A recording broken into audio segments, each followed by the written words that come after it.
27. in 28. septembra pripravljamo dvodnevne dogodke na področju podjetništva in turizma. Prvi bo potekal v sodelovanju z Biotehniško fakulteto, se pravi 27. ko gostimo 30 študentov Biotehniške fakultete z njihovimi mentorji, profesorji.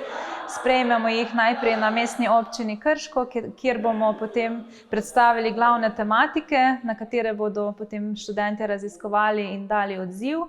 V dopoldanskem času bodo obiskali številna podjetja, predvsem živilska podjetja, potem raziskujejo v podjetniškem inkubatorju s pomočjo tudi našega vodjo podjetniškega inkubatorja Karla Vrtovška in potem zaključujemo ta dan v kleti Krško, kjer bodo spoznali gospoda Staneta Rožmana, dolgoletnega predsednika uprave Nuklearne elektrarne Krško, kjer jim bo predstavil ta svoj menedžerski vidik. In seveda tudi naša mlada start-up podjetja na področju živilstva, različna podjetja, zadruge, to je Klet Krško, podjetje Narajan, potem Hiša vina in čokolade in podjetje Reset, kjer bodo lahko študentje imeli prvi stik s temi mladimi podjetji, nekaterimi že tudi uveljavljenimi, da spoznajo tudi na ta način našo regijo.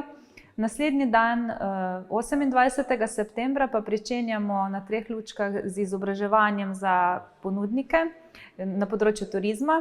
Iz področja zelene sheme gostimo društvo JRE Slovenija, kjer bodo mladi kuharji, gostinci predstavili svoje videnje in pogled na zelene znake. Potem bomo izvedli prvo podelitev certifikatov okusov Posavja. Prejelo jih bo 24 gostincev, ki so prestali ocenjevanje, in nadaljujemo z okroglo mizo in predstavitvijo dela študentov in potem tudi razpravo na področju kmetijstva, živilstva in turizma, strokovnjaki iz področja, ki to pokrivajo.